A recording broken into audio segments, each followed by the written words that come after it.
And next up, I have Paul Moulton from Isle of Man Television. Good afternoon, Paul. Good afternoon, Minister. First of all, obviously about the borders, there's a lot of students who will be returning to university at some point, and up to now the recommendation is don't travel because you never know what might happen with the borders. So as we have you, Doctor, with us, what's your recommendation? Because obviously some people have delayed their return anyway, going back to university, doing some of it remote, but potentially they could go back and then potentially they still might get stuck over there. Are you saying they shouldn't go, they should go, or a combination of?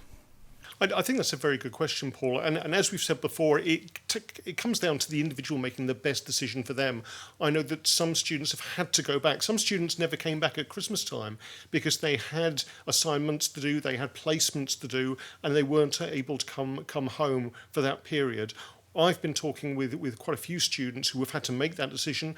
Quite a few of them have decided for the time being to stay on island because they've been advised from their universities not to go back until the end of this month or perhaps next month. And that changes between different universities and different courses. For instance, those students on education courses, health or social care courses were asked to come back earlier in January to actually resume their studies. So the answer to your question is that we have to take it on an individual basis, but reassure those students that if they're doing the right thing for them, we will try to do the right thing for them as well. That if they need to come back to the island for whatever reason, we'll assist them in doing that, but they will need to quarantine, they will need to be absolutely certain that they don't bring any chance of the virus back with them to infect their community.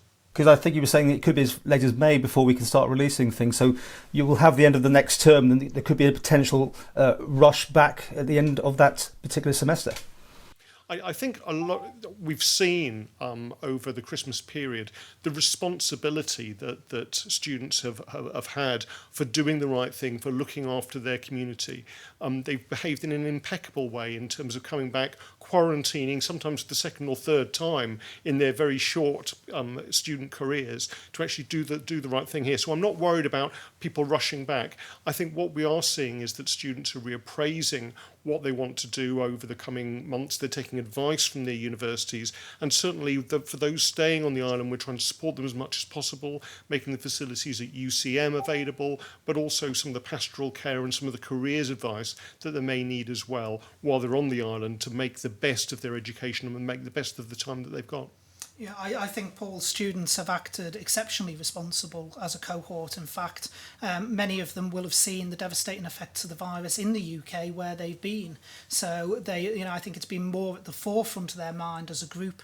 And certainly over the Christmas period, those returning students, I think, acted massively responsible. And that was shown by the fact nothing came off the back of students returning. Just to be absolutely clear, though, when you mentioned May, I mentioned that as when all the first maybe major review point. Obviously, if things radically changed in the UK with their infection rate and it dropped dramatically for whatever reason before then obviously decisions would be able to be taken earlier than then. It's a mixed picture. It's not just about the vaccination. It's about infection rates in our neighbours and the overall risk to the island that will define what happens with the borders. Thank you. And I'd just like to ask about the timescale and the timeline actually for Monday. When's the last testing taking place before that? I mean, do you get results in on Sunday, which could put a break on it at that very last moment? Or will we know by Friday or Saturday that we are go for Monday to open up? Yeah, so we would hope the Council of Ministers will be able to make a preliminary decision to say that we will be going ahead later this week. Obviously, if anything happened very last minute, so it came through on Sunday that for whatever reason we had suddenly had a multitude of clusters emerging or cases emerging, then that would be a game changer. But that would be late in the day. But we would want to be giving some form of 99.9% certainty by Friday at the latest. What is the latest on Sunday? It could be quarter to midnight, like on New Year's Eve, or not quite that. But these things happen. I was New Year's Eve. I was up working on that right up until the press release went out, and so were most of the government team. Who again I want to thank, including Henrietta's public health team, while she's here online, who worked exceptionally hard on that late into New Year's Eve to ensure we could get the message out to the public at the earliest opportunity. Okay, only else because I know supermarkets and that sort of thing are ready to pull up all their one-way systems, and they will obviously take a little time to get that in place. Yep, they will, and like I say, we should hopefully be able to advise on Friday, but we can never rule out something emerging. This is an invisible enemy with a virus. Things can always happen last minute, and you know how cautious I am by nature. Get that in again. But basically, we should be able to give a definitive as to whether we're moving to that position after Council of Ministers meets later this week, and Council of Ministers approves us going to the next phase.